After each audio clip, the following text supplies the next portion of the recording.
Всем привет, меня зовут Тимур Булмбетов. Спасибо большое, что вы с нами. Это, честно говоря, очень хочу сегодня поговорить с интересным, прогрессивным и, наверное, пару лет назад можно было сказать потенциальным, а сейчас уже можно говорить просто с настоящим профессионалом, актером. У меня сегодня в гостях Оскар Ильясов. Привет, Оскар. Добро пожаловать. Спасибо, что ты согласился. Очень давно хотел с тобой поговорить. Как давно? Ну, вообще впервые, наверное, год назад хотел поговорить. Но потом посмотрел и подумал, мне кажется, сейчас у него звездняк, я подожду. Звездняк? Так показалось. Не было такого. Не было такого? Ну, классно. Как твои дела? Как работа? Нормально, уже больше, гораздо больше работаем. Вот вышли из ЧП, да, ЧС, я запутался. В этом. Да. Оттуда вышли, и уже третий проект. О, это коммерческие проекты? Первые двое были «да», третий нет, третий такой дружеский. Здорово. Вот. То есть Но активно форму набираю, потому что в кадр то же самое, как в спорте. Ну, вот то, что я не снимался, получается, почти полгода, и ты теряешь форму так или иначе. Но все равно приходишь с чем-то новым, особенно после карантина, особенно соскучившись, с чем-то новым, да. Как ты себя вообще ощущаешь в этой новой реальности? В том, что сейчас происходит с ограничениями, с тем, что простые вещи, которые буквально позавчера были доступны, ты мог сесть в самолет, оказаться в Москве или в Рио, или где-то. Сейчас невозможно этого сделать. Да, планов много изменилось. У всех причем. Как на тебя это влияет? Ну, чувствую себя в дурдоме. Никто не знает, что делать, какой-то кипиш, информационные потоки, какие-то видео трупов на земле какой-то больницы, и ты каждый день это читаешь, видишь. Ну, наверное, среди этого есть и фейк, и не фейк, и правда, и в моменте ты такой, как будто тебе все врут, потому что цифрам официальным, правительственным ты не веришь, этим ты видишь такое в интернете, что ты такой, ну такое тоже не может быть, а может и быть. И ты такой, никому не веришь, не знаешь, что делать. Все, голова заполнена. Удалил YouTube вообще. Да? Серьезно? Вот тебе 24 года. Скажи мне, несмотря на то, что ты сейчас уже проговорил, есть институты, которым ты доверяешь? Вот если вот такой человек или представитель такого ведомства скажет, то ты поверишь? Уже нет, прикинь. Уже только людям. Частным, отдельный человек мне говорит, мы с ним разговариваем, я ему доверяю, я ему верю, да. Все, что в интернете, через там фильтры такие нужно пропускать, перепроверять, и про телевизор вообще ничего не говорю. Ты разве его смотришь? Нет, только футбол. Ну вот, ну там. Там сложно набрать. Да, там все у тебя перед глазами. Там нет такого, что Ливерпуль 2-0 выиграл, а тебе с сайта ГОС говорят, что нет, 3-0 проиграл. И ты такой, наверное. Как делают в Северной Корее, да? Да. Наша сборная победила. Этого не было? Да. Серьезно? Вот видишь. Вот я начал проверять эту историю, и это оказалось полным фейком. Это американские СМИ начали крутить, втаптывая репутацию Кореи вообще в нет. Очень интересно. Расскажи мне, пожалуйста, про быт актера Оскара Ильясова. Как ты живешь? Где ты живешь? Как это выглядит вообще? Ты живешь с семьей, ты живешь отдельно, ты живешь с девушкой, ты живешь с друзьями, с коллегами. Как? Расскажи. Я переехал. Я жил у друга, у Нурсултана Калдыбекова. Это мой друг, он режиссер начинающий. Вот я у него, собственно, и снимаюсь в коротком метре сейчас. Да, весь карантин мы прожили вместе с ним. Это был офигенный опыт, потому что я был один, он был один, и так как-то совпало, и мы весь карантин вместе провели. Классно было. Потом я переехал в компанию друзей тоже. Вот нас 9 человек. Мы живем в большом доме. Да. У нас собаки, кошки. Хозяйство. Animal House такой, да, у вас? Да. Пацаны музыканты, рэперы в основном, кто-то фильмы снимает, кто-то еще что-то. Такое у нас, да, непростые ребята. Это ты с ними снимаешь свои видосы для Инстаграма? Где ты бегаешь в горах? Или... Нет, это другие компании. Ага. Интересно. Ну, мне везет на людей, вокруг оказалось много хороших, добрых, талантливых, местами воспитанных людей. Вот. Местами. Да. Быт как проходит? Сейчас вот последние 2 недели очень плотно много съемок, поэтому быт рушится вообще, его нету. Ни личной жизни, ничего нету. Ты просто снимаешься, спишь, отдыхаешь как-то, ничего нету. Вакуум. И смены по 15 часов. Вот. А вообще, я сейчас помню, какой у меня быт, из чего состоял мой быт. Вот ты понимаешь, что ты актер, скорее всего, предполагаю ответ, но ты сова или жаворонок? Жаворонок. Тебе нравится утро? Да, я недисциплинированный жаворонок. Мне нравится утро, но иногда я его не вижу просто. Но вообще, как бы, если ничего нету, если я сам составляю свой график, актер, видишь, такой человек, он не музыкант. Актер подстраивается всегда, актеров приглашают. Ты исполнитель, тебя приглашают, тебе назначают время, и ты как исполнитель, и ты это делаешь. Поэтому, когда я сам свой график регулирую, я не так поздно просыпаюсь. Но не в 7. У тебя есть какой-то режим питания? И питаешься ты не по времени, да? То есть не обязательно 3 приема, не обязательно там в 9, в час, в 6? Нет, я просто мало ем. Ага. Вот я сейчас окрошку съел, а до этого я тоже съел только суп утром. А сейчас сколько время? 6:30 почти, да? Вот. Просто не хочется? Или это осознанный выбор? Ну, во время съемок ем мало, потому что с набитым желудком сниматься так себе. Это же, помнишь, однажды в Голливуде сцену, где маленькая девочка Ди Каприо, где она говорит: нет, я не ем, я чувствую себя плохо, когда я снимаюсь. Это я у нее этот совет переделал. Вот. Да, ем мало, потому что, энергия нужна. Ем что-нибудь полезненькое мало.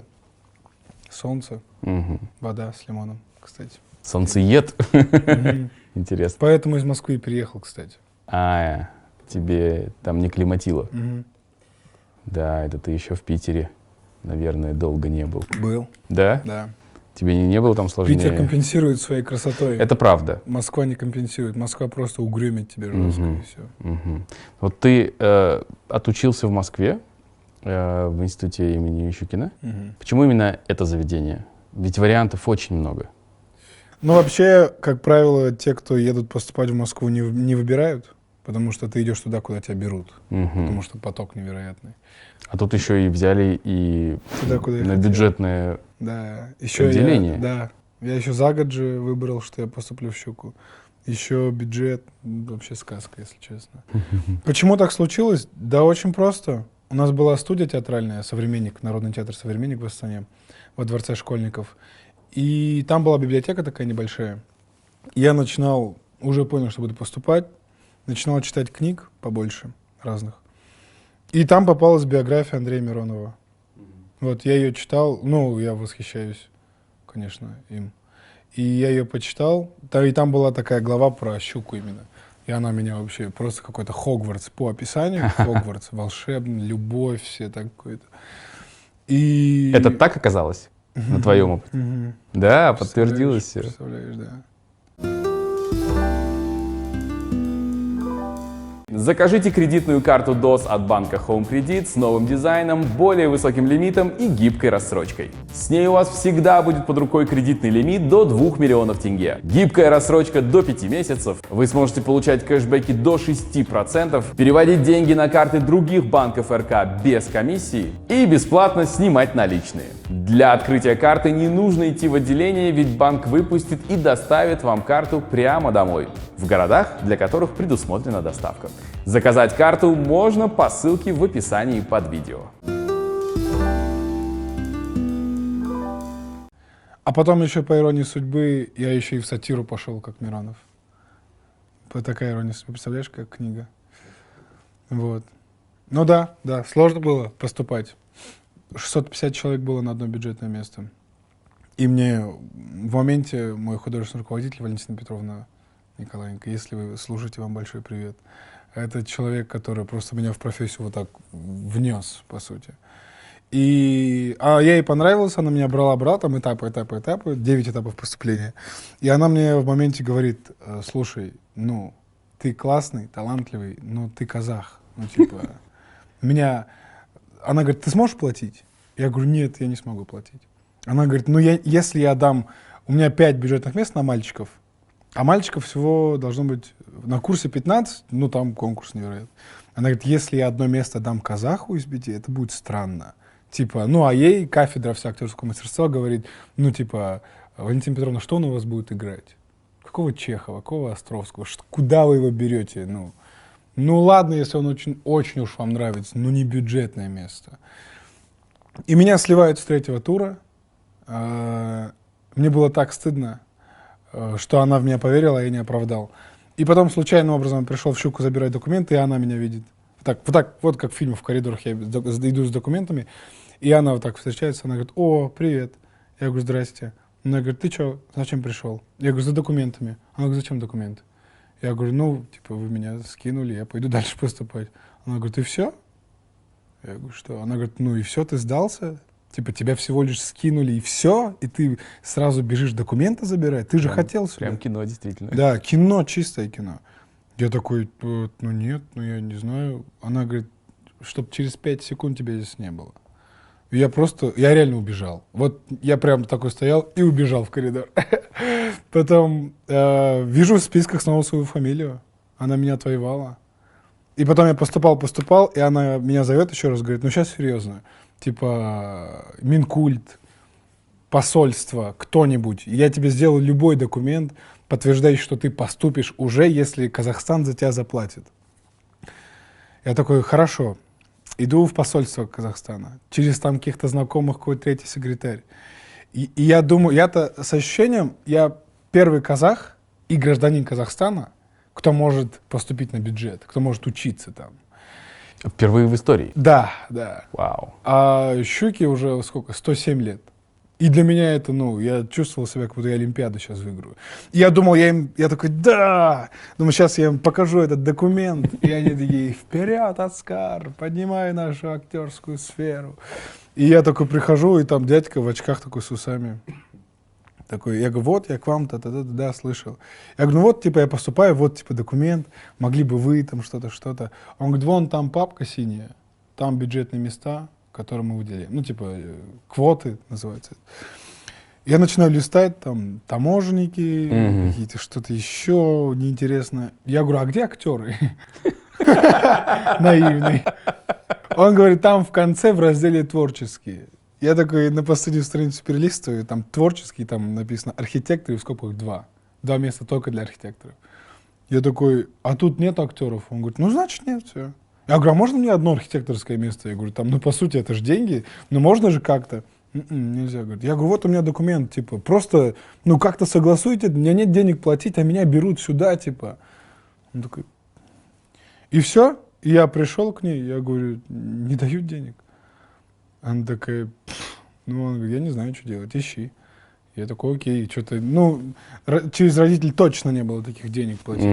Потому что мы еле собрали я там 5 недель жил, мы на это еле собрали денег. В итоге я поступаю, и все, там люди отсеиваются, как на войне вообще. Только ты с ним общался, уже нет, уже следующий тур ты без него. И нас из многотысячной толпы нас осталось там 40 человек, что ли. Еще 5 откинули и начали распределять, говорить про места, кто поступил. И Валентина Петровна такая: бюджетные места, там, ну, условно, Нуца Хубулава, Оскар Ильясов. И дальше она мне подмигнула, и все, она выбила мне бюджетное место. Вау. Она, ну, до конца... Это я потом узнал. Для меня она была богиней. Она и сейчас для меня богиня. Но тогда она была неприкасаемой. А потом на 4-м курсе уже можно так о чем-то личном общаться. Я говорю: как все было вообще? Она говорит: ты не представляешь. Она говорит: я на такой риск шла. А у нее огромный авторитет. Она очень авторитетный педагог, с большим опытом, очень талантливый человек, чувственный. И она говорит, ну, она говорит: я репутацию свою ставила на это. На то, что я сейчас тебя возьму на бюджет. И я переживала, что ты можешь подвести. А мне 17 лет было. 17 лет я никогда не выезжал из Казахстана, а тут Москва, щука, и, ну, можно было превратиться в этого щенка, который там вообще потерялся. Но она верила, поддерживала меня. Не пожалела в процессе, не Я говорила у нее никогда? спросил об этом. Я говорю, у вас были какие-то когда-то мысли, ну, когда у вас сомнения? Ну, ни разу, говорит. Как ты начал работать, как я увидела, до момента выпуска ни разу не было. Как у нее глаз наметан. Угу. Настоящий профессионал. Поверила. Ну, это чудо. Ты сейчас сказал, что в подготовке, в поиске финансовых средств для семьи это было не так просто. Ты из простой семьи? Я не смог найти информацию вообще о твоей семье. Ну, значит, семья очень простая, если ты не нашел информации. Ну, из более чем простой. Самая рабочая семья. Расскажи о маме и папе. Ой, у меня мама, она учитель начальных классов образования. И гуманитарием во мне занималась она. Она возродила во мне любовь к творчеству, к книгам. Мы очень много сказок читали, очень много сказок читали. Я рано научился читать, я в 3 года уже начал читать. И мама, наверное, все свои амбиции, такие педагога начальных классов, она знала как, и она очень много для меня сделала. Во всем, в отношении к делу. Я маме очень благодарен. Как зовут маму? Маму зовут Гульнар. Гульнар. Да. Вот. Папа у меня по образованию инженер-механик. Он не так долго работал по специальности, много разных было работ. Но от папы у меня чувство юмора. И я учусь, я не скажу, что я еще перенял, но вот его мужикастости, насколько он мужчина, насколько... Ну, были разные ситуации в семье, но то, как он не поддается панике вообще, насколько он может быть сдержанным, насколько он может сдерживать конфликты, как... Я никогда не видел, чтобы мы с мамой ругались. Наверняка это было, но дети этого не видели никогда. То есть то все, что мы видим, это... Ну, если мама начинает закипать, папа просто это переводит в шутку, как-то все, и это разбавляется. Я думаю, самое главное, чему меня научил папа, это отношению к своей жене, в первую очередь, и к детям. Вот. Папу как зовут? Марат. Марат. Гульнара и Марат. Спасибо вам большое. Большое. Это правда. И сколько у вас в семье? Нас 3, у меня еще 2 младших братья. Я самый худший из них. У нас по обновленным версиям. Отвечаю, серьезно говорю. Там интересно. Такие пацаны растут. Знаешь, какое вот, когда ты рассказываешь свою историю, и когда я смотрю на то, как вообще ты воспринимаешься внешне, это как будто разные, это совсем как будто разные люди. Ну смотри, вот ты когда рассказываешь, у тебя классная семья, ты из прекрасной, простой семьи, наверное, как многие из нас.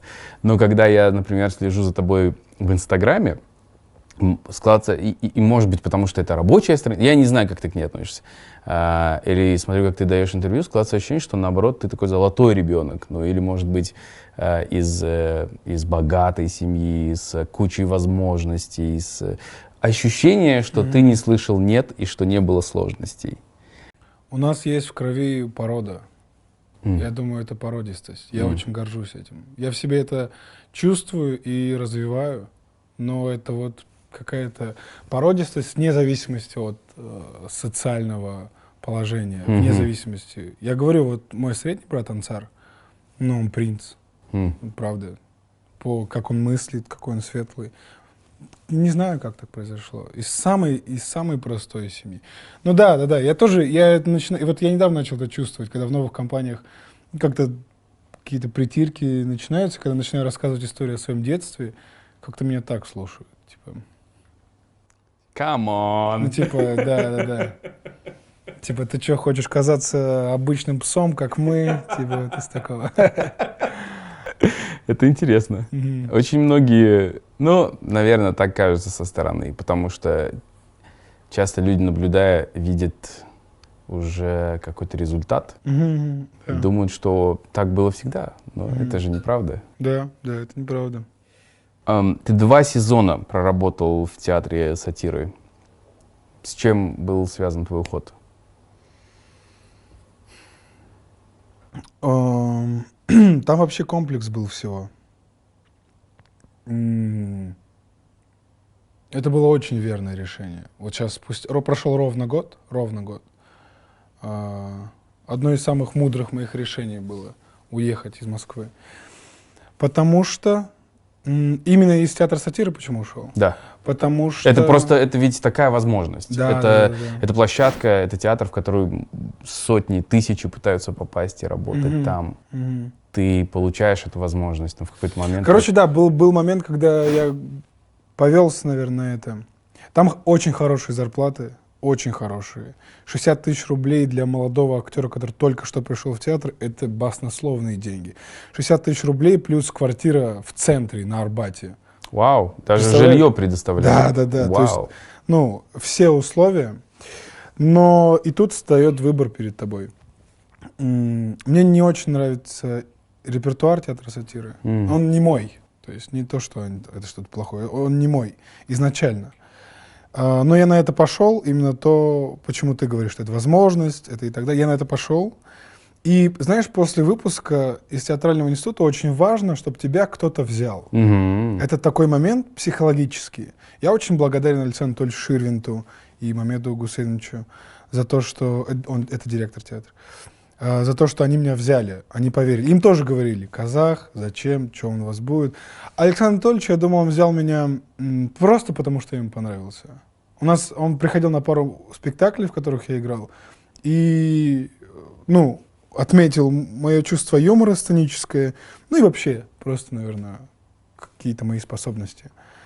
Но потом я понял, что у него не было плана на меня. Он просто меня взял. А меня не устраивает то, что нету плана. Потому что он мой командир, я работаю на него, я сделаю все, что он скажет, но только если у него есть на меня план.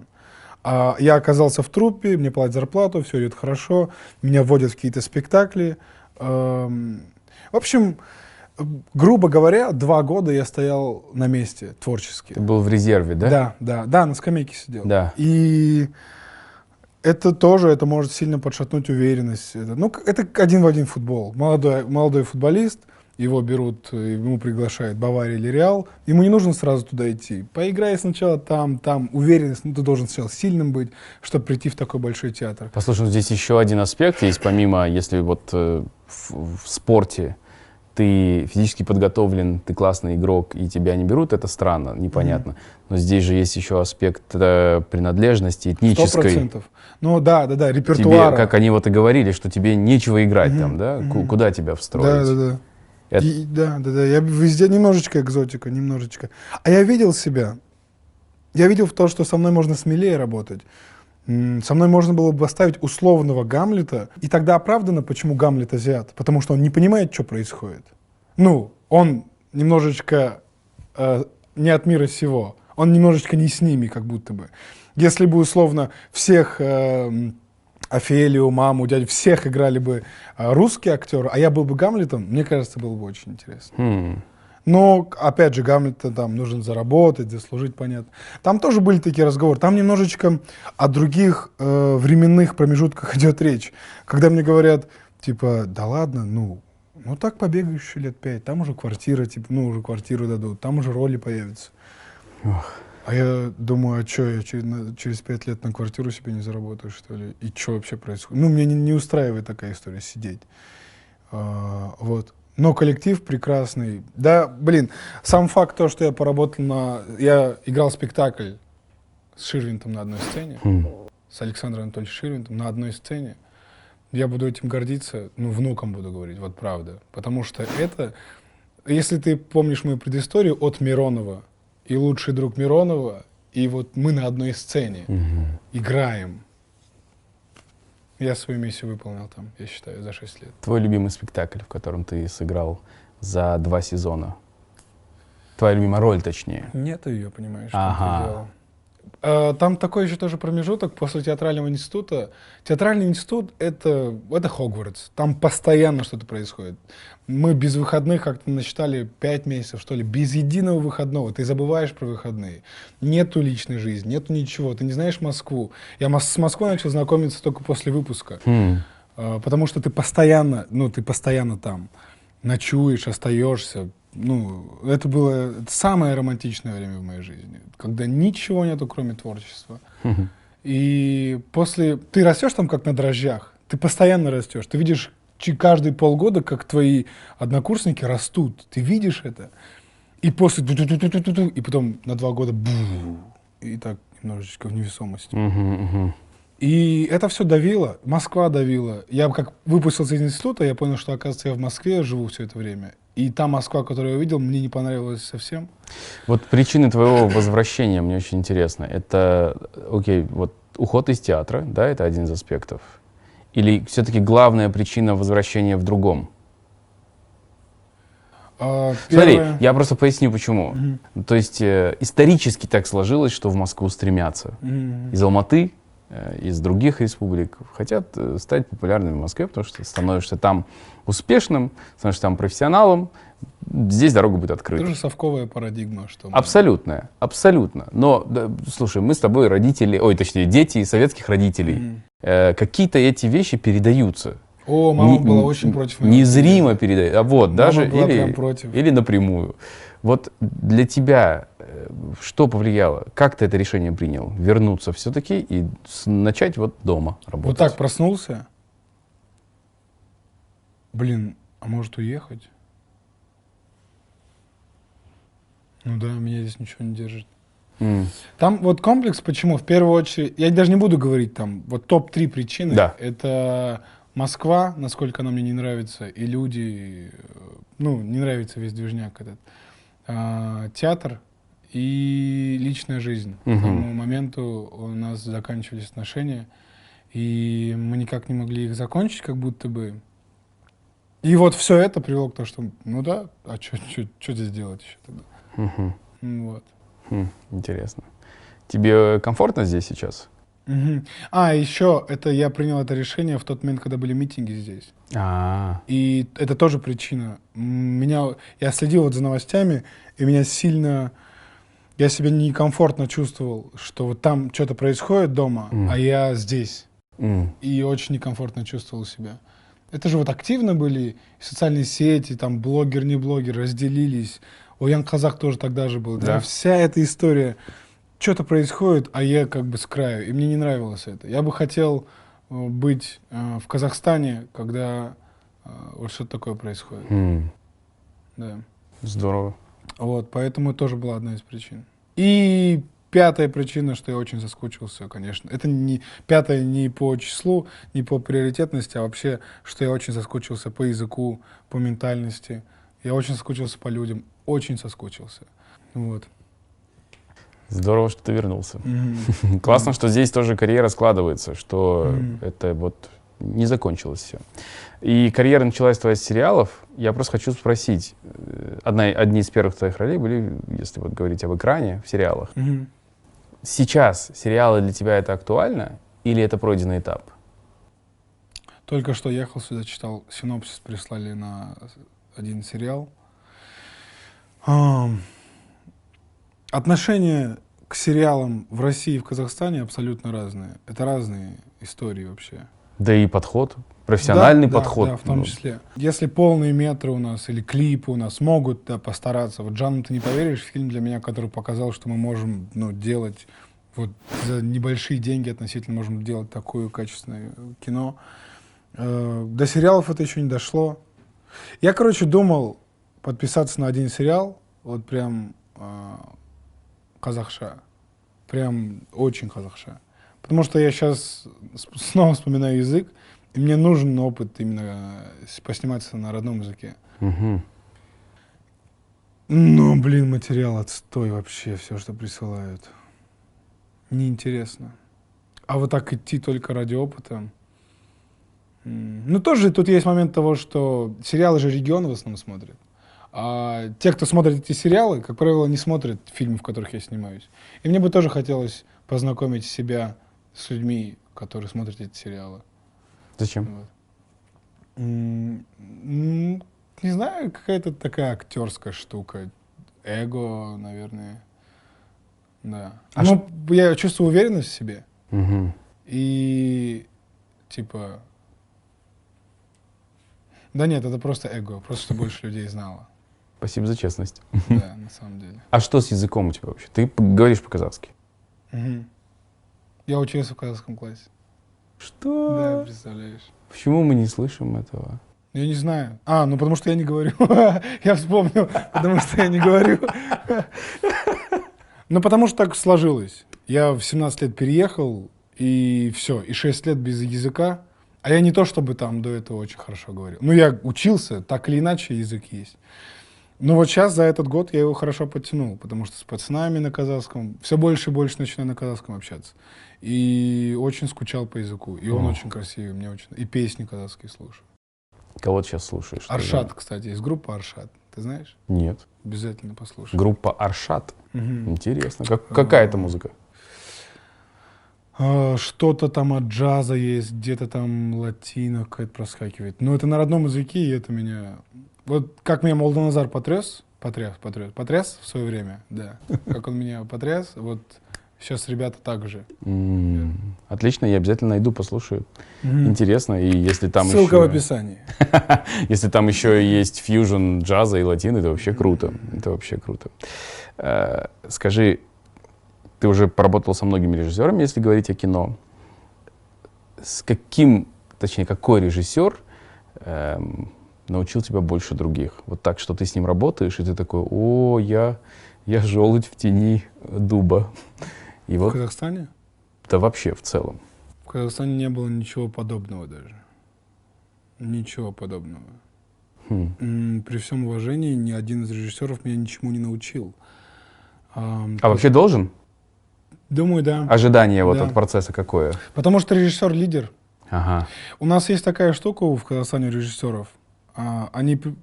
Некоторые режиссеры прикрываются под тем, что, знаешь, я такой режиссер, который дает тебе творческую свободу, я даю тебе зону импровизации.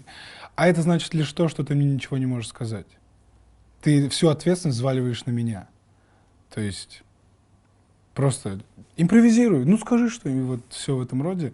Очень много дилетантов, людей, которые не должны... Ну, как бы это их право заниматься этим или нет, но им доверяют большие проекты и большие деньги. А по сути... Конечно, режиссер должен учить. Конечно. Чему-то. Своему хотя бы. Не надо со мной текст читать. Я умею текст читать, вот так сидеть. Ну, ты скажи, что ты хочешь. Тогда у меня появляется актерский азарт. Ты мне говоришь, я хочу то-то, то-то, то-то. И я такой: вау, интересный ребус, дай-ка мне его поразгадывать. И я попробую. А когда я делаю такой средний дубль, я говорю: классно, классно. Я такой: То есть «Не ты классно». сам даже чувствуешь, что Конечно. вообще не очень, О, так очень часто. но тебе говорят есть. Круто, круто. И убеждают меня в этом. И ты поддаешься, ты соглашаешься, ты не делаешь другой дубль. Да, поначалу делал. Ну, иногда делаю, иногда, если я явно понимаю, что... но в большинстве случаев думаю: да, чувак, твой проект, что делать? Что хочешь, что кайф, то делаешь. Слушай, ну это ужасно же. Что? Ну такое состояние, такое отношение, когда вот ты с запалом приходишь на площадку с образованием, с навыком и так далее. И ты видишь, что в целом общий уровень гораздо ниже, и даже отношение к проекту не такое, ну, скажем, серьезное. Да? Мы делаем то, за что нам заплатили. Вот. Это отвратительно. Отвратительно. И деньги, которые я получаю за это, не стоят этого ощущения какого-то, знаешь. Бля, Лучше я такое, без да? денег посижу, чем, типа, блин, да где я, чё я вообще? Какие-то шутки, типа, нет, типа, круто будет. Ты шутишь, и ты такой, ну, вот, наверное. Ну, не смешно мне, не смешно. Я не думаю, кому, я знаю, кому это будет примерно смешно, но хочется что-то больше. Ты снялся в фильме «Базар Жок Мексика», который еще не вышел. Но, наверное, когда откроется кинотеатр, мы его увидим. А вы все гребаные неудачники! Ты его уже увидел. Нет. Ты не посмотрел его? Нет. Почему? Он же готов. Хочу на премьере посмотреть. Хм. Не хочу заранее. Какое у тебя ощущение по фильму сейчас? Какое ощущение? Пока ты думаешь, я посмотрел трейлер. По трейлеру пока, мне кажется, это очень шаблонно, стандартно, как все другое, что выходит у нас в кино и называется комедией. Ты в процессе, у тебя какое возникло, скажем так, интуитивно, что ты чувствуешь по отношению к этой картине?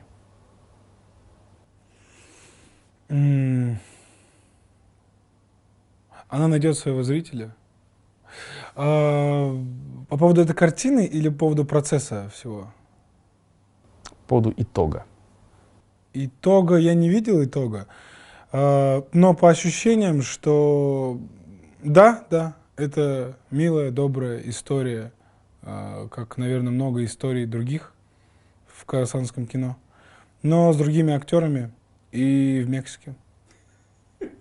Окей. А в Мексике круто. О, я думаю, да, там прекрасно. И есть еще Олжас Абай в этом фильме. Ага. Очо. Ага. Который для меня вообще открытие. Очень органичный. Один из самых талантливых людей, которых я видел. Очень. Это, человек, который рожден быть артистом. И как мне кажется, если фильм выстрелит, то это вот только за счет него. Он там мотор. Угу. Почему в нашем кино... Окей, давай не так. Почему в наших комедиях все время кричат? Но вот вся подача, весь отыгрыш на оре построен каком-то. Это потому что пишут КВНщики, которые привыкли кричать на сцене? Или да что нет, это? это самое простое же. Самое простое. Тебе говорят, отыграй злость. И ты такой, чё, блядь? Это первое, что приходит на ум. А поискать, вспомнить, как люди злятся, как это все происходит, это уже нужно каких-то затрат. И не то, что актеры этого не делают, просто режиссер говорит, а давай он тут крикнет. И вот так за плейбеком сидит, и ты такой, хорошо. И он такой, да, классно. Поэтому планки нету. Нету такого, что окей, мы сняли такую комедию. Они же все сами понимают, что их мало это смешит, на самом деле, самих, когда они это смотрят на выходе. То есть странно, почему нет такого, что окей, сняли, хотя я на самом деле в этом мало понимаю, я сейчас так говорю, как будто я много в этом понимаю. По ощущениям, я уже как зритель больше даже говорю. Почему не улучшаются комедии? Почему они не становятся сложнее по структуре, по панчам? Почему это не сбить интереснее? Потому что рельсы. Потому что есть схема, бизнес-план, и он работает. Но то, что происходит внутри, актеры стараются, все мило, людям нравится, касса идет. И это их и не обвинить в этом, продюсеров и режиссеров, потому что, это их личные деньги, ничего себе. Кстати, да. Частные деньги, как что хотят, то и делают, ничего себе. А потом это еще окупается. Да. Зачем ему делать то, что не окупится? И то, что мои творческие амбиции, не подходят им, да, или, у них другие амбиции просто, так это мои проблемы, только мои. Люди пишут в Инстаграме, этот буллинг, когда начинается, это только твоя проблема, если тебя это не устраивает, только лично твоя, и все. Я был на премьере «Станции судьбы», я тогда, до этого я не видел твои фильмы, и я увидел тебя там впервые. Ты плакал? Да, но по другим причинам.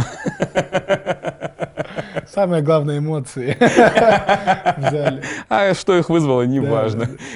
Там тебя очень хорошо там заявляют. И вообще, на мой взгляд, начинается картина хорошо. Очень хорошо. Начало крутое, да. Да. Но почему-то потом очень скомканно бац и конец, и как-то все непонятно заканчивается. Есть такое ощущение? Да. Конечно. Что не так пошло? Да, я думаю, просто денег мало было. Мы за 15 дней это сняли. Мне кажется. Не знаю. Поэтому я хочу участвовать в создании фильма. Ага. Потому что Меня не устраивает, и я начинаю лезть.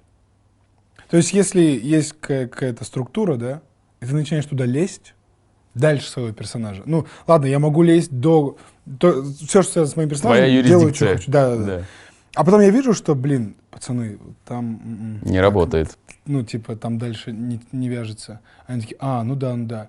И если вот есть соблазн, эго в том числе, залезть туда и начать все менять, ну тогда все разрушится вообще.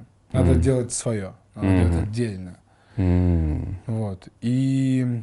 Слушай, ну и есть хороший пример, когда вот Жандос, Ернар, Азамат, Тимур Рахманов собрались и вот с таким колоссальным опытом людей, которые работали привлеченными специалистами, потом сделали свое кино. И, Жанна, ты не поверишь, получился очень классным.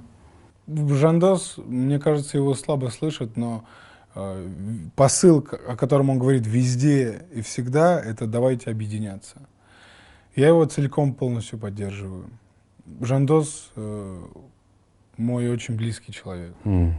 Поэтому все, что он говорит, я на все с открытой душой реагирую. Он очень талантливый. Он вообще золотой, Жандос. Вот, ты золотой, чтоб ты знал. Слово, ты золотой. Да, золотой. И вот он пример, собственно, объединяться. Это не пустословие. Он взял, собрался, сделал «Добрый вечер», карантин, и все. И ждите теперь, когда это выйдет снова. Да, это печаль большая, что они так здорово взлетели, и тут их прям... Вообще, это такая ирония судьбы вообще.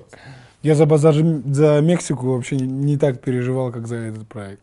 Я думаю, мы все. Потому что наконец-то вот кто-то заявил, сказал: ребята, мы хотим сделать по-другому. Просто я много раз это слышал, знаешь. Вот я чуть старше, и поэтому знаю, когда киношники говорят: у нас будет качество, у нас будет уровень, и все будет по-другому. В итоге все то же самое. Эти даже не заявляли заранее, не говорили. Они просто взяли и показали. И, блин, и такая вот фигня произошла. А сколько тебе лет? Мне 38. Будет в этом году. 37 мне 37. Отлично выглядишь. Спасибо. Не знаю, комплимент это или нет. Серьезно, я думал, ты гораздо младше. Спасибо. Да, нет, мне 37 лет. И вот сыграл ты в «Станции», и совсем недавно снова вы в кадре встретились с Баян Алгузовой. «Кшикуда» называется картина. Я правильно понимаю, это такая вот комедия про семейные отношения, такая полутойская, да? Или это... Полутойская? Ну, опять, свадьбы, сваты, кудалар, вот это все? Ну, типа того. Тебе как вообще? Такое амплуа. Работа. И это нормально. Абсолютно нормально. Посмотрел документальный фильм «Казахстанское кино». Так. И ты себе позволяешь там достаточно серьезные вещи говорить. Да? Да. А что тебя прям впечатлило? Мне понравилось, как ты высказывался о творческой несостоятельности картин из цикла «Путь лидера». Все деньги в Алматы, в Акмале только пыльные море. Совершенно неразумно напрягать всю республику. Ничего у него не получится. Положение экономики ухудшается. Левый берег будет новым центром столицы. Ну, о том, что творческий, ты, по-моему, сказал, творческий — это 0. Ну да, это никому не нужно. Туда не вкладываются. Ну, то есть... Но я ни один не видел, я честно скажу. Я тоже. Даже свой, Тем в котором ты играл. Свой. Не видел. Кроме шуток. Почему? Звали на премьеру. Был занят. Ты заболел? Был занят. Почему такое отторжение, даже не посмотрев у тебя? Да я говорил, потому что там, наверное, из-за моей неопытности какое-то недопонимание случилось. Потому что, когда меня утверждали, а мы снимали «Бизнесмены», и не доснимая «Бизнесмены», я тебя попробовал... сразу, утвердили? Да. Я, слышал об этом. Вот. А сценария не было. А я просил сценарий. Ну, то есть глупо соглашаться под что... А сценария не было, потому что АП, ПП, ТП, вот эти все аббревиатуры, и что они там через сито проходят. Вот так все вымешивается, все лишнее. И я подписал договор, потому что уже торопили. Я подписал договор, не читав сценария, не зная, что там. А мне говорили, что у меня главная роль что типа все круто, мы это сделаем как карточный домик, это будет вообще типа... И я насмотрел пару фильмов, которые мне посоветовали. Ну, как референс. Как референс? Да. Ну, где-то на второй, третий съемочный день я понял, что карточного домика не будет. И у меня не главная роль. Мгм. Ну, она как бы главная, потому что он рассказчик, но у меня за весь... Было 20 съемочных дней. А экранного времени? И не знаю, я же не смотрел. Ну да. Но фраз у меня было, наверное, 5. Что вы 20... ну ты просто можешь стоять в кадре, смотрел, да? сидел, Ага. все эти штуки. Но на эти деньги я увидел Грузию, Голландию и Францию. Мгм. Класс. Я себя так успокаиваю. Ты про гонорар говоришь, Да. который ты получил? Да. То есть хотя бы в госкартинах хорошо платят? Нет. Нехорошо платят. Тоже хотели обмануть. Ай-яй-яй. Потому что была одна ставка на бизнесменах, а когда вот начали договариваться по этому проекту, мне начали заливать в уши про то, что «Оскар, пойми, ты не народный артист, это казахфильм, мы не можем платить тебе деньги, ты даже не заслуженный, для казахфильма нужны регалии». Зачем зовут тогда? Я не знаю. Хотели в 2 раза дешевле меня снять. Хм. И была такая фраза, я ее навсегда запомню. Мне говорят: «Оскар, зачем тебе такие деньги? Ты же молодой парень. Зачем тебе такие деньги?» Это же классный вопрос. Я не смог на него ответить. Меня поставили. Мне кажется, просто вот такой верх цинизма людей ставит в ступор. Да, Тебе говорят, зачем тебе за работу получать нормальные деньги?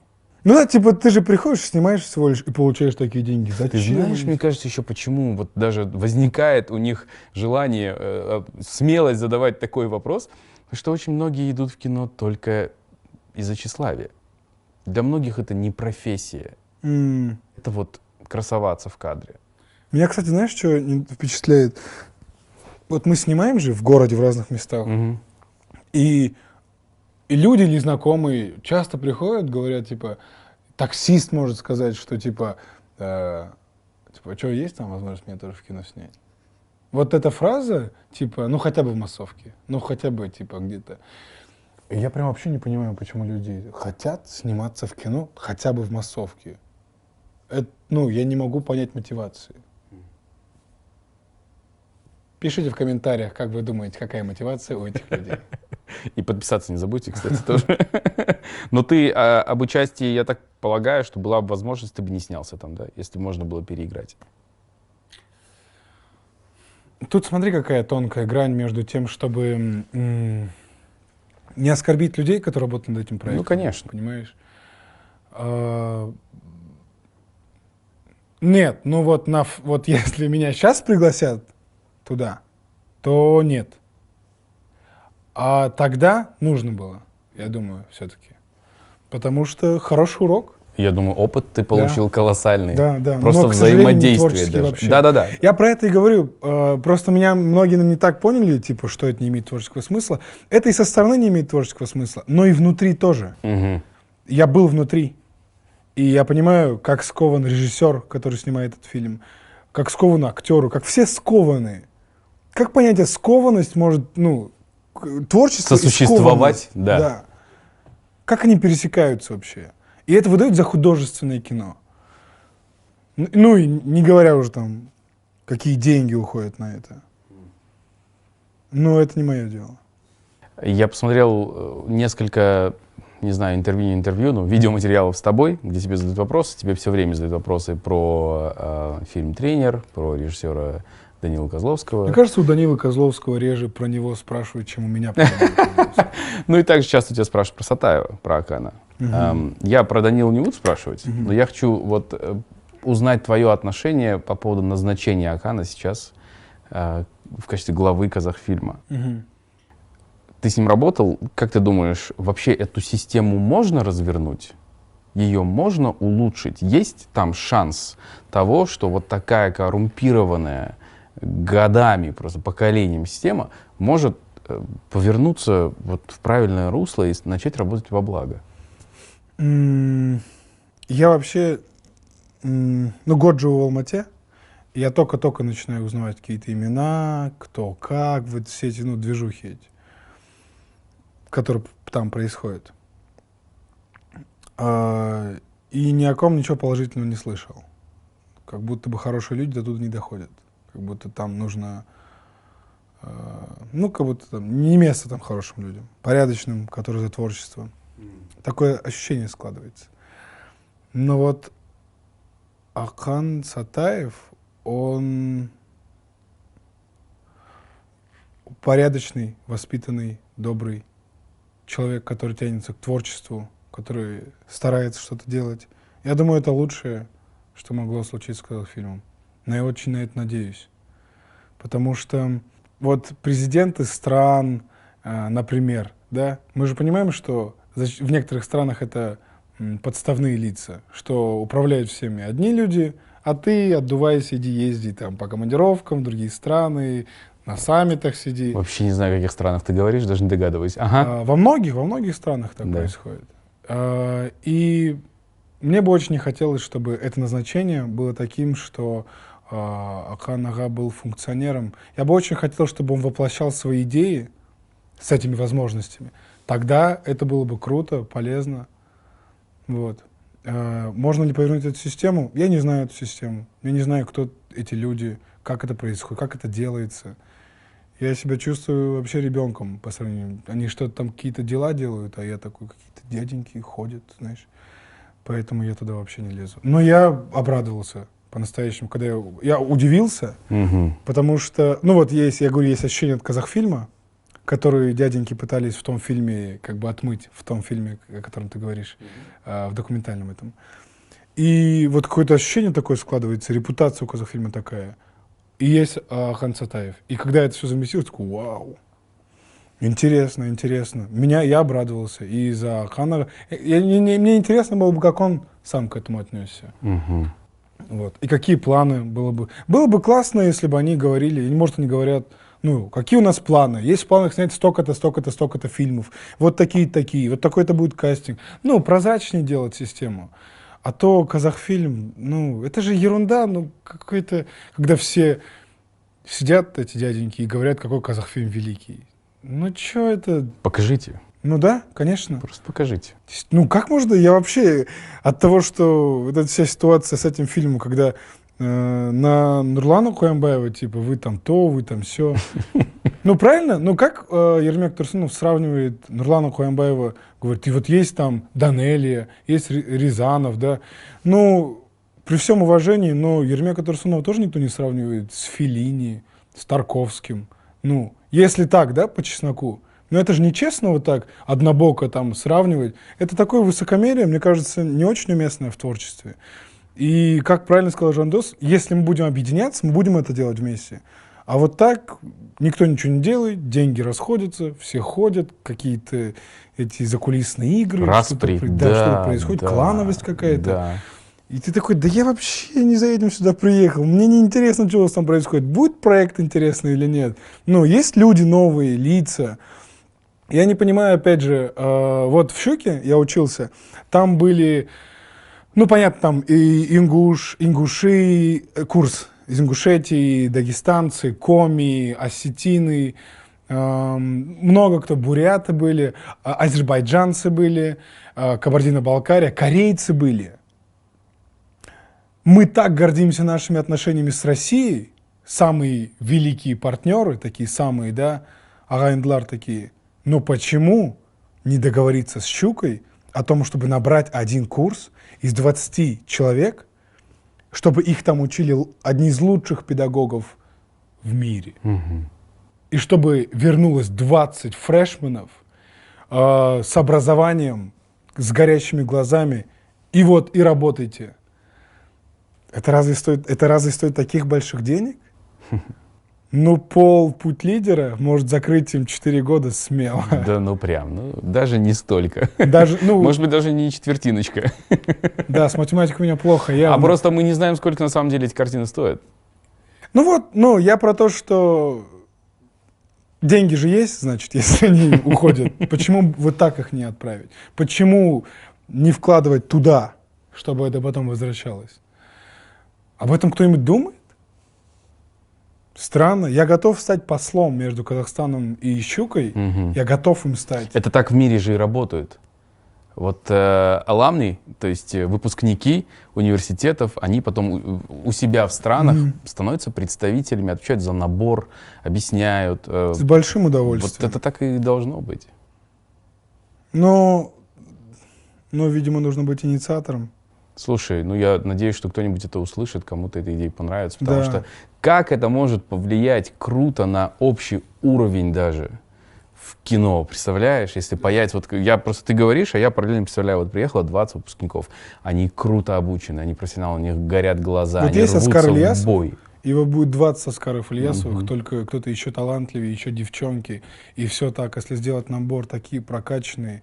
И здесь есть над чем работать. И они могут создать свой театр, понимаешь? Это новая движуха, новый театр, молодые лица, к нему приезжают режиссеры из Москвы, потому что их знают. И появляется индустрия, и они начинают сниматься, и появляется что-то. Но нет же, нет. Да, да. Дай бог, пусть нас услышат. Хочу с тобой поговорить про потолок в профессии. Особенно потолок в профессии актера кино в Казахстане. Я, как сторонний просто наблюдатель, когда об этом думаю, мне кажется, он очень низкий. Это не удручает? Ну вот даже ты сейчас не можешь, например, выбрать из 3 драм, которые тебе предлагают, потому что нет 3 драм в год. Вот, а может быть, ты хочешь там сыграть что-нибудь отрицательное, серьезное, драматичное. Да, хочу. А предложений нет. Нет. Поэтому надо самим делать. Поэтому я переехал в дом к пацанам. Потому что надо самим делать. Я начинал, я закончил его, один сценарий, я прям был возбужден этой идеей от того, что если вы мне не предлагаете ничего интересного, я сам хочу придумать для себя что-то интересное, без режиссерских амбиций, просто сделать, написать историю, чтобы кто-то снял на меня это. Но это не так-то просто оказалось. Для этого нужно время. Для этого много чего нужно. А потолок в профессии... Недавно мне Нуртас Адамбай говорил, не снимайся, говорит, так много. Потому что затрется лицо. Нуртас тоже молодец, конечно, сам каждый год в нескольких фильмах своих себя снимает. Ты Вот, приколист. но он аргументирует, я с ним согласен с тем, что он говорит, это же мое кино. Он говорит, я не снимаюсь в фильмах других, он говорит, я снимаюсь только в своих фильмах. И это его деньги. То есть он на себя работает, а я на кого-то работаю. Вот в чем разница. Но это вообще классно так говорить. Недавно мне один друг сказал, ой, был бы я актером, я бы вообще максимум 2 проекта в год снимался бы и не хотел бы, я бы, был бы загадкой. Я говорю, да, чувак, плати этими загадками за квартиру. Мне кажется, люди не понимают, Да, какие понимаю. гонорары у наших актеров. Но они не баснословные совсем. Конечно, конечно. И не баснословные, и отказываться от проектов. Вот есть эта сторона, да, то, что говорит Нуртас, а есть еще одна сторона, когда актер не должен думать о своей репутации. Актер должен работать. В работе ты не должен думать о репутации, о том, что и как. Если ты уже согласился. То есть нужно работать. Мысли о репутации, они тебя блокируют постоянно.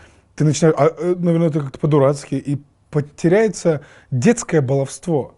Все актеры талантливые, они дети, которые балуются в это.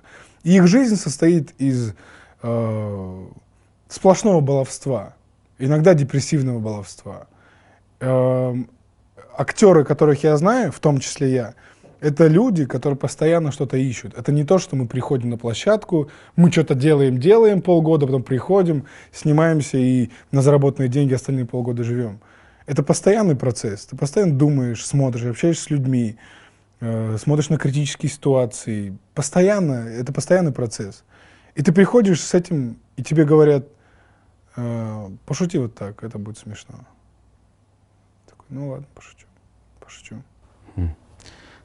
Ты тему финансов затронул? Мне просто интересно, насколько ты финансово ответственный. Потому что вот ты сейчас живешь, отвечаешь за себя, ты полностью контролируешь свои финансовые потоки, ты понимаешь, сколько ты получаешь, сколько ты тратишь. У тебя получается откладывать? Ну, карантин показал, что, видимо, стоит откладывать. Ну, я получал 42 500. Да? Да. Ну, я и лишился 3 проектов весной. Реально не было денег. Вот. Сейчас все хорошо. Это хороший вообще урок. Сейчас буду что-то делать с деньгами. Да, поднакопил. Обычно ты получаешь деньги, и ты их спускаешь, потому что понимаешь, что вот будет еще проект, еще поступят. Обычно я как? трачу это на путешествие. Я куда-то еду. Я что-то, родителям откладываю, братишкам и путешествую. Но сейчас, собственно, Да, это... путешествие. Ну, по Казахстану поеду, значит. Почему нет? Путешествие по Казахстану. Откладывать, да, квартира, жилье, какие-то взрослые слова эти, я вообще в шоке. Просто ты сам до этого говорил, когда мы театр обсуждали, что, мол, зачем мне за это держаться? Что, я не заработаю себе на квартиру через какое-то время? Да, я это говорил. Но, вот, проба ошибок. Нужно потратить, как оказалось, очень много денег, чтобы понять, что нужно их беречь. Но для этого нужно потратить. Потому что денег не было никогда в детстве. Я первый раз заработал, вот первый мой сериал «Истребители» был. Я заработал, мне дали 90 000 рублей на руки. Я на 70 из них заказал форму Ливерпуля. Ну, не идиот ли? На 70 000 рублей. Тебе сколько лет тогда? 18. И мне прислали вот такую посылку вещей просто с брендом Ливерпуль. Ну, вот с лого. Там форма, тренировочная, куртка, перчатки. Все, что вот было на сайте, я вот так тыкал на все. Все деньги туда отдал. Ну, вот это вот привет из детства. Из-за того, что сыр. Я с детства люблю сыр, но его в холодильнике никогда не было. Если у меня сейчас в холодильнике нету сыра, я начинаю паниковать. Я не могу есть без сыра. Это вот такие... У Златана Ибрагимовича, кстати, в биографии было классно написано. Он говорит, у него комплекс из детства тоже, и он говорил, что у меня всегда набит холодильник дома сейчас. Всегда. Он еле закрываться должен. Мои дети должны знать, что у них всегда есть еда, они не должны беспокоиться об этом. Вот что-то из этого рода, понимаешь, деньги, и ты такой, а как они могут лежать? Надо что-то куда-то... И вот ты пока вот так туда-сюда смотришь, они вот так сквозь пальцы и уходят. Но я это прошел уже. Сейчас разумнее поступаю. Здорово. Я думаю, да. Я думаю, что я с тобой соглашусь. Это из нашего детства, это то, что мы видели дома или не видели дома. Я понимаю, мы выросли в сложное время, наши родители были в режиме выживания, то есть лишь бы только нас уберечь, накормить и так далее. У меня папа в моменте ходил ловить рыбу, чтобы мы поели. Просто рыбу ловил. Не так, типа, на рыбалку с мужиками. Да. Нет, вот так один шел с удочкой, с червями. Майбалах есть. Это там возле аэропорта болото, по сути. Ловил рыбу, такие какие-то худые вообще ни о чем. Мама жарила, ели. Круто, круто. Вот этим я восхищаюсь. У меня нету сожаления или жалости какой-то. Слушай, он мужчина. Да. Он не сломался, он не дал семье сломаться. Меня это восхищает. Это потрясающе просто. Нам нужно больше таких примеров. Потому что тогда, в 90-е, к сожалению, очень много было обратных примеров. Когда мужчины ломались, когда мужчины не могли выдержать просто этого натиска, уходили в алкоголь, во что угодно. Вообще, оказывается, мужики по суициду сильно обгоняют женщин. В нашей стране, и это еще и там не могу точно назвать, но там возраст — это не подростки. Это такие мужчины прям. Это же много о чем говорит, конкретно о стране. Если у вас зрелые мужчины решают, что им хватит жить, если они решают, что смерть лучше, чем их нынешняя жизнь, да. Это о многом говорит. Это правда, да. А вы салют стреляете. Актуалочка. У меня я на тебя не подписан, но иногда у меня всплывает. Видимо, потому что я заходил, смотрел там, и так далее. И когда я работал на канале, я там мониторил, что происходит вообще, медийные личности такое. У меня сложилось ощущение, что некоторое время назад ты как будто закрылся. Вот мне даже мои журналисты говорили, он не дает интервью, вот он не соглашается. Даже мы видим его на мероприятиях, он может сказать, сейчас не буду. Вот. И такое ощущение, что ты полностью просто перевел свою коммуникацию в Инстаграм, и вот через Инстаграм общался. Ну, тоже очень дозированно, тоже очень так отстраненно, не близко к себе подпуская. Почему так произошло?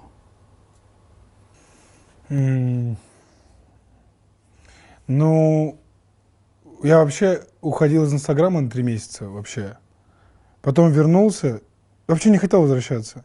Вернулся, потому что один приятель мне сказал, что... Интересная мысль, кстати, что в этой стране, если у тебя есть какая-то аудитория, нужно за нее держаться, не отпускай ее.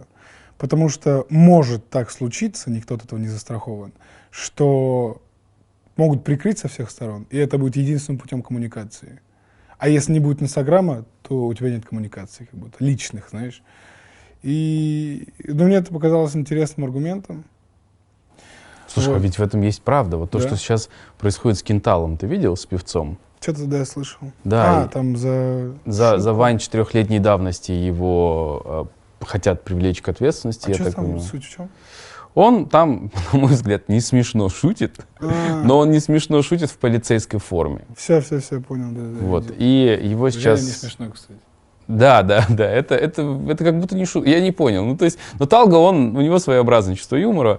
Вот, может быть, его аудитория это чувство юмора разделяет, и тогда это понравилось. Но почему-то это всплыло 4 года назад. И вот для него действительно сейчас методом коммуникации был именно каналом коммуникации, был его Инстаграм, чтобы сказать, ребята, меня вот так вот задерживают и пытаются запугать там и так далее, привлечь к ответственности. Видишь, За так что в непонятно. этом есть смысл. Мгм, мгм. У меня не было амбиций по поводу Инстаграма. Я не хочу становиться блогером. Хотя понимаю, что многим актерам приходится становиться блогерами, а многие даже путают эти понятия. Ну, ты в итоге становишься между. И не там, понимаешь? А блогеры в кино-то всегда идут, ну, их зовут, это понятно. А то, что актеры становятся блогерами, это именно потому, что заработка может не хватать просто тебе актерского, если у тебя есть семья или еще что-то. Ну, это еще монетизация. Ну, то Да, есть у тебя да. качает Инстаграм, у тебя появляется реклама, интеграция и так далее, спонсоры. Но хочется... Я вообще не очень открытый человек, по сути. Мгм. И когда я об этом забываю, мне потом не по себе. Когда я начинаю очень открыто что-то разговаривать в Инстаграм, что-то, на сторисы какие-то, что-то рассказывать, я потом такой, можно было и без этого, на самом деле. Хочется быть актером. Почему ты ни на кого не подписан? Ни на кого ты не подписан. Тебе не интересен никто? Нет. Через Инстаграм нет. Все, кто мне интересен, я могу созвониться, списаться. Либо, опять же, в Инстаграме, там, в поиске ввести. Но это не какой-то определенный месседж, да? Не-не-не, Там это я не- Ксения Собчак, я ни на кого не подписана. Нет, это не юношеский максимализм. Типа, Ага. такой. Нет, Не стейтмент, ага. я вообще уже забыл про это. Что никуда не... Я вот на 3 месяца уходил, и я вернулся с условием того, что не буду ни на кого подписан. Потому что в моменте очень много времени отбирало. Я многое что пересмотрел за эти 3 месяца. Когда ты вот так можешь, когда я так могу лежать и так смотреть сторисы, и вот так щелкать, и так проходит 40 минут, и ты так встаешь, а что? Это ты еще в ТикТок не заходил. Да, Там можно 2 часа проваляться вот так Не, вот туда и не смотреть, пойду. как люди делают какие-то странные вещи. Я туда не пойду. Ну и вот ты думаешь, ну и чё, у пацана 70 сторисов, и я теперь знаю, что он сегодня поел, и кто ему вчера где нахамил, и зачем мне это знать? Хорошо. У тебя в Инстаграме недавно был пост, я хочу его прочитать, потому что мне понравилось. Это цитата. Это цитата Паустовского. Ты написал, точнее, вот цитата звучит Красивая так. цитата, да? Первое. Писать, читать, жить очень спокойно, продуманной жизнью, не торопиться. Второе. Очень доброжелательно относиться к людям, но не пускать их в свою интимную жизнь.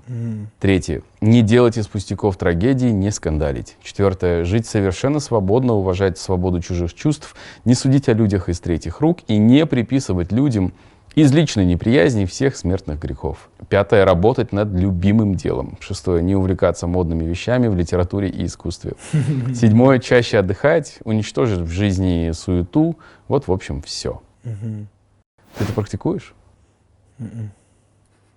Просто цитата красивая. Ну, нет, это всегда у меня в голове. Нет, я это практикую. Я ответил на вопрос, получается ли у тебя это. Не всегда получается.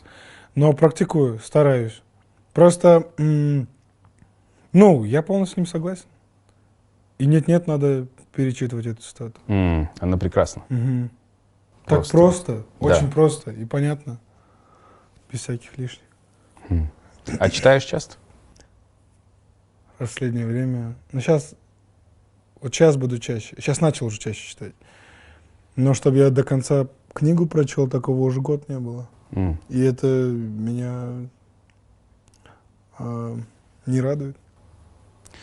Вся вот эта ситуация, которая сейчас в мире и в стране происходит с заболеванием, с смертностью, она на тебя психологически влияет как-то? То есть мы с тобой даже вот за кадром говорили, что как быстро все поменялось несколько месяцев назад, никто не знал тех, кто заразился, а сейчас мы все знаем. Более того, во многих семьях есть и среди друзей есть потери. Влияет ли это психологически? Да.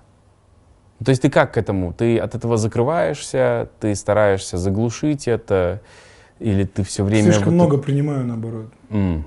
Слишком много новостей. От этого меня бомбит сильно. От всех этих историй, что происходит в больницах на самом деле.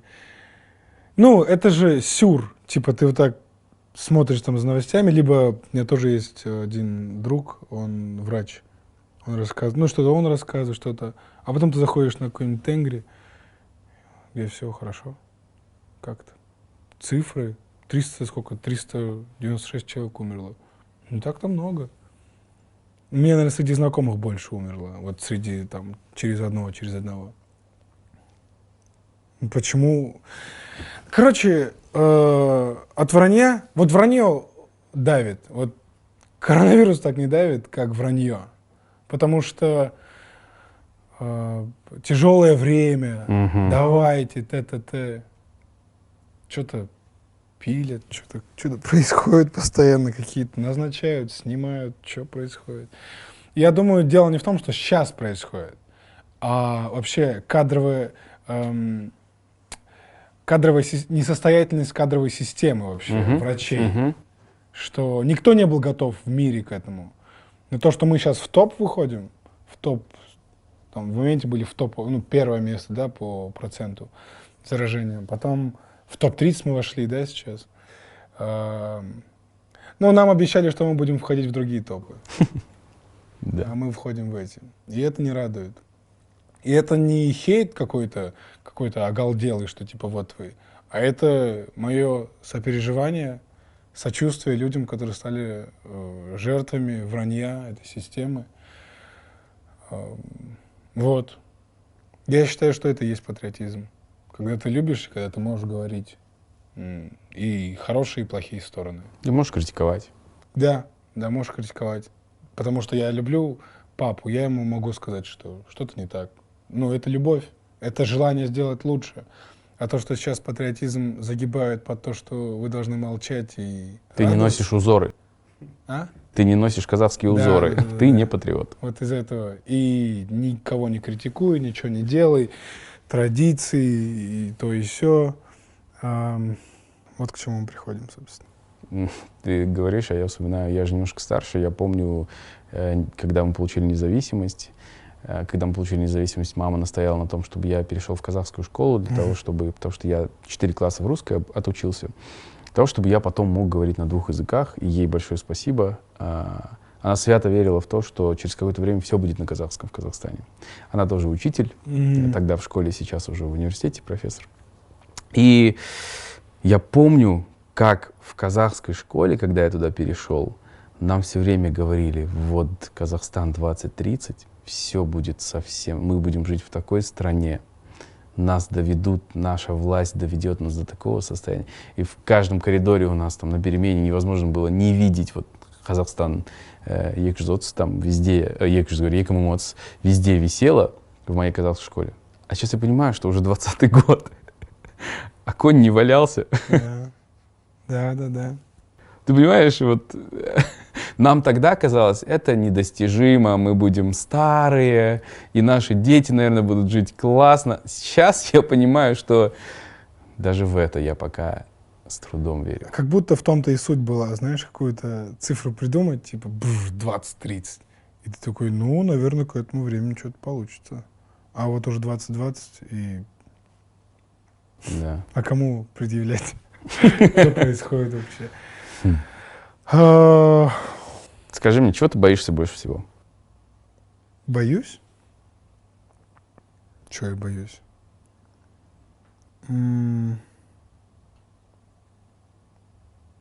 Вот есть один страх, он не полезный вообще.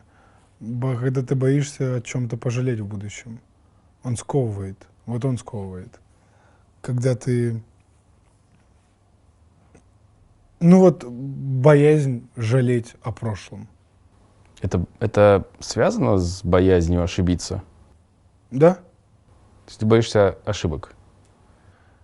Ну вот, боязнь пожалеть о прошлом во мне больше, чем бояться ошибиться. Нет, бояться ошибиться, да, тоже есть. Угу. Есть такое. Но я работаю над этой проблемой. Кстати, вот над этим вопросом я работаю уже давненько, и он уже не такой актуальный становится. Я могу ошибаться. Я позволяю себе ошибаться. Тут же суть в том, что позволить себе принять это. Вот. А так-то мы постоянно ошибаемся, просто оправдываем себя как-то. А вот тут явно ошибиться нужно полезно. Ну, это как подраться и проиграть. Это же важно, чтобы не бояться этого больше. Вот. Когда ты в последний раз плакал? Искренне, по-настоящему? Плакал. Блин, вот в моменте в Москве я часто плакал вот последние несколько месяцев. Почему? Ну вот, от этого так легко и появилось желание переехать. Потому что, не было, что-то не так идет в жизни со всех сторон. И ты себя чувствуешь одиноким, тебе себя жалко. Мы же плачем, потому что нам себя жалко в первую очередь. И ты такой, мне тебя так жалко. Вот. Но плакать полезно, да. Сейчас этого нет ощущения? Нету. Вот я сейчас пытаюсь вспомнить, когда я последний раз плакал. Ну, чуть-чуть плакал недавно. Чуть-чуть.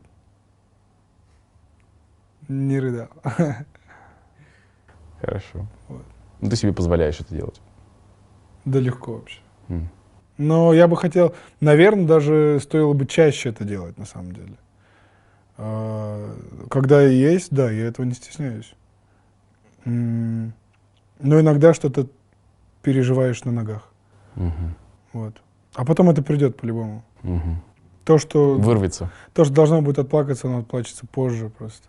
И слезы будут соленей. О чем ты мечтаешь?